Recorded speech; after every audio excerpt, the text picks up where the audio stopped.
Hi guys, Mahesh friends. తెలంగాణలో corona నేపథ్యంలో వాయిదా పడినటువంటి 10వ తరగతి ఎగ్జామ్స్ అనేవి మళ్ళీ ప్రారంభం కాబోతున్నాయి. దీనికి సంబంధించిన టైం టేబుల్ కూడా రిలీజ్ చేశారు.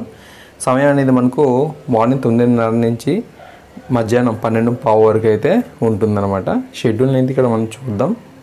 సో ముందుగా మనకు జూన్ 8వ తారీఖున ఆంగ్లం పేపర్ 1 అయితే ఉంటుంది. 11వ తారీఖున ఆంగ్లం పేపర్ 2 అయితే ఉంటుంది. 14వ తారీఖున ఆదివారం అయినప్పటికీ కూడాను గణితం పేపర్ 1 కండక్ట్ చేస్తున్నారు.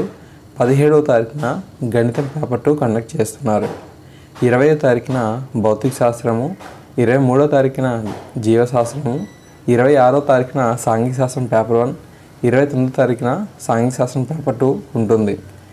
జూలై 2వ తారీఖున ఓరియంటల్ మెయిన్ లాంగ్వేజ్ పేపర్ అయితే ఉంటుందన్నమాట, సంస్కృతం అరబిక్ అనమాట. జూలై 5వ తారీఖున ఆదివారం అయినప్పటికీ oriental paper 2 vocational course theory exam అయితే ఉంటుంది. ఈ విధంగా తెలంగాణలోని 10వ తరగతి ఎగ్జామ్స్ మీద షెడ్యూల్ అయితే గవర్నమెంట్ ప్రకటించింది. తప్పకుండా మీరు ఈ యొక్క విషయాన్ని మీ మిత్రులకు తెలియచేయండి. Okay, so thanks for watching this video.